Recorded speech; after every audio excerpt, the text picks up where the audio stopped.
Hi everyone, I'm Paige Abbott. Thanks for joining me on Go Grow Yourself.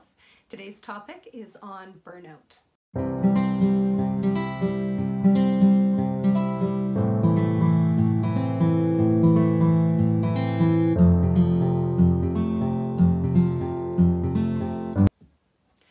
So some of you have heard me talk about contracting COVID a few months ago. I guess it was 3 months ago now. Time flies.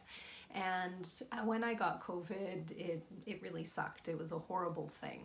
And I found myself just sort of collapsing energetically. And yes, part of that was due to the COVID itself and the symptom of fatigue. But as I was going through the experience, I realized that another part of it was due to burnout, that I had been carrying this kind of energetic load leading up to that wasn't sustainable and in alignment with my rejuvenation of energy. I thought it was. I was doing my best to look after myself and have balance between my demands and my self-care.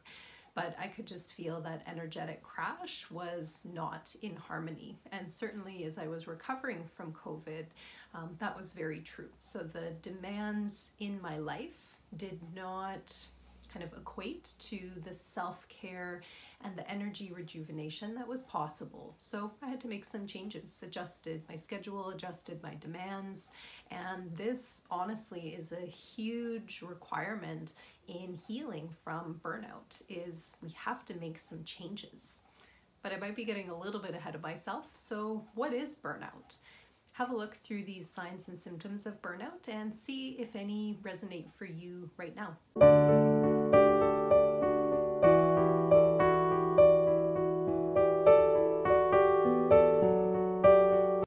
If any of these signs and symptoms jump out for you, then there is the possibility that you may also be struggling with burnout.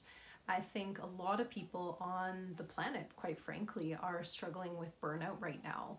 The COVID pandemic and just the strangeness of the last year and a half to a couple of years has put people in a very, very odd, very unique place. There's different family demands, there's different work demands, there's different world and societal demands. And so there's a lot of pressure that we're all dealing with that we're not familiar with. And I've just noticed, especially over the last couple of months, as some of the restrictions, at least here locally, have been starting to ease, that's when the burnout is really starting to kick in. And I think that's an interesting thing about burnout.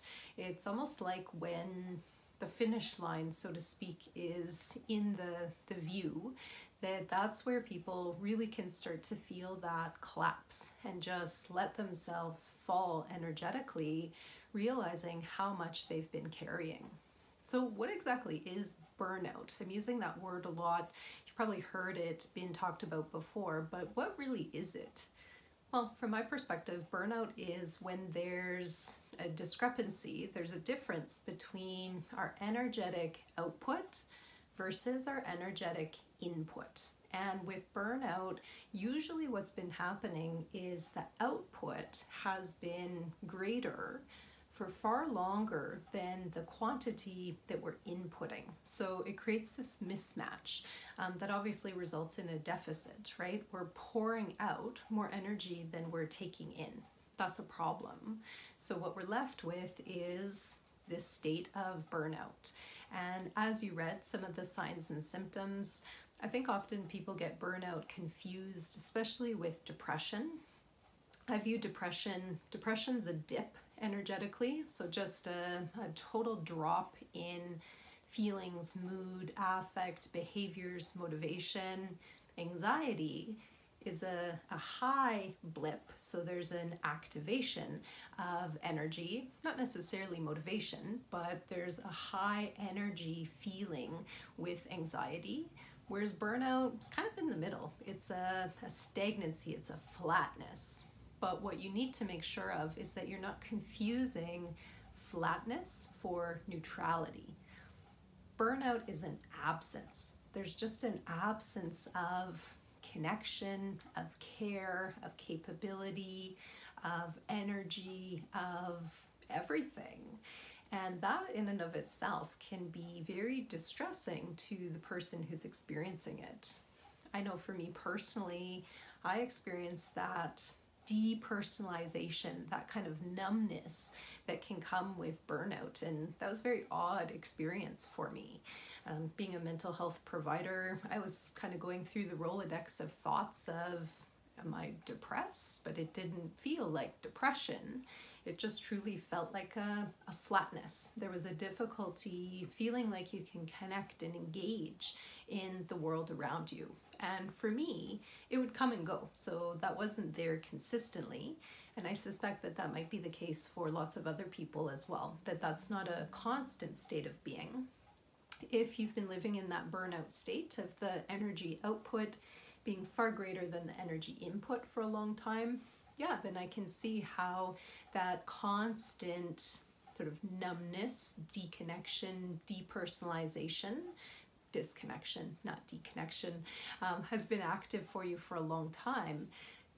That might go on consistently, but it might not. It might be intermittent. However, you still have to then reevaluate what's your action plan.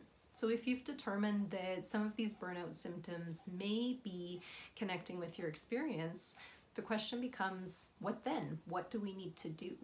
Well, I think fundamentally you need to look at ways that you can right that energetic imbalance. So how can you bring in alignment the energetic output with the energetic input? So really what this comes down to is action around boundaries. So it might mean saying no to certain things that you've said yes to previously. It might mean changing the extent and the nature of your commitments in various different areas of your life.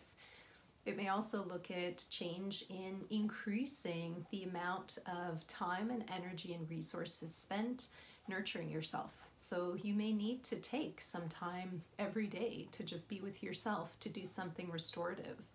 You may need to take bigger chunks of time less regularly, maybe every couple of days or once a week, where it's just you looking after yourself. There's lots of different things that you may need to look at, from very subtle minor changes to bigger things. I know for myself, I was really looking at how I could be more efficient with my time. So just looking at how I could adjust errands and tasks that were taking quite a bit of my time and energy, but weren't really rejuvenating me or fulfilling me in any way, and streamlining them. So, producing things in bulk rather than doing them piecemeal, and just looking for help with certain tasks, changing my timelines around certain things, just to be more realistic. I'm fortunate I can also adjust my work schedule, my work demands. So I've done that too. No new clients for the next little while, changing the amount of hours I'm working to be less. So all of these things just support that energetic input being in balance with the energetic output.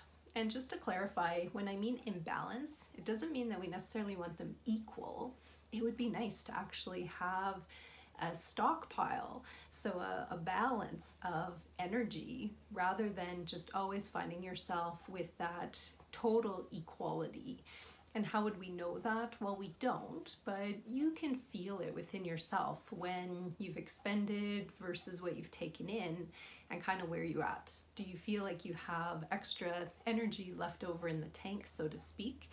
If so, that's what you're aiming for. You want to make sure that you have that energy in the tank, because life's always going to throw some unexpected demands our way, and we need to have that energy in order to be able to cope. Who's vulnerable to burnout? A lot of people think that only healthcare providers can experience burnout, or certain people in certain careers, and I would say absolutely not. The population that I work with are primarily people who have addiction, and I see a high degree of vulnerability to burnout in that population. How come?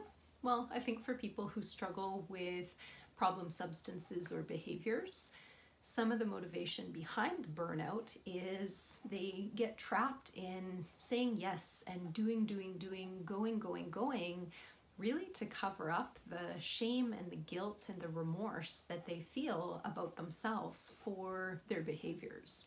So they find themselves overcommitting to things as a way to basically build up that sense of self. But of course, it's artificial.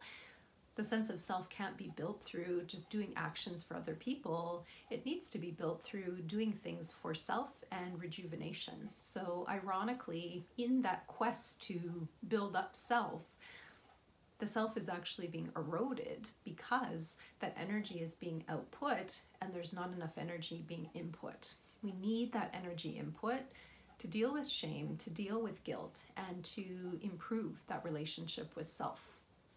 I also see people who struggle with relationships and addiction a struggle. So some people call that codependency. People who struggle with codependency or addiction in relationships are also hugely at risk. So that vulnerability to giving, being unable to say no, and overdoing, again, as a way to get a hit, get intoxication, and also to get that feeling of value and duty and satisfaction, getting a sense of self from the doing, can also result in burnout. So these particular populations are extremely vulnerable to burnout, in addition to people who find themselves in very demanding lines of work, as well as people who may find themselves with demands at home. So people who are in maybe a caregiving capacity, maybe their loved one has more needs and demands than would be average, can also lead to a situation where you're vulnerable to burnout. So basically the long and the short of it is many people out there, all of us really, are vulnerable to burnout, but certain factors may tip the scales more in that higher direction of vulnerability than others. What I would encourage you to do is reflect for yourself. What in your life makes you vulnerable to burnout? Are you currently experiencing any of the symptoms of burnout? If yes, what are some immediate action steps that you can take to help regain a better sense of balance with energy output versus energy input? If no, you're not currently experiencing any symptoms of burnout, I would still encourage you to reevaluate what you can do differently right now to be preventative. A huge part of health needs to be preventative and proactive rather than just waiting until those symptoms hit and are acute. So looking at what are the action steps you can take to further refine things so that your self-care and your energy input is prioritized and that you have a balance in the bank rather than just sitting at an equal output versus input ratio or more output than input. I wish you guys all the best in finding some balance and boundaries for yourself in your mental health. And not just the guys out there, the girls, the everybody's. I appreciate and value all of you. Thank you so much for watching, and thank you so much to my technical support. You know who you are, for helping me construct this video in a slightly different way. I look forward to experimenting with that in videos to come. Bye for now.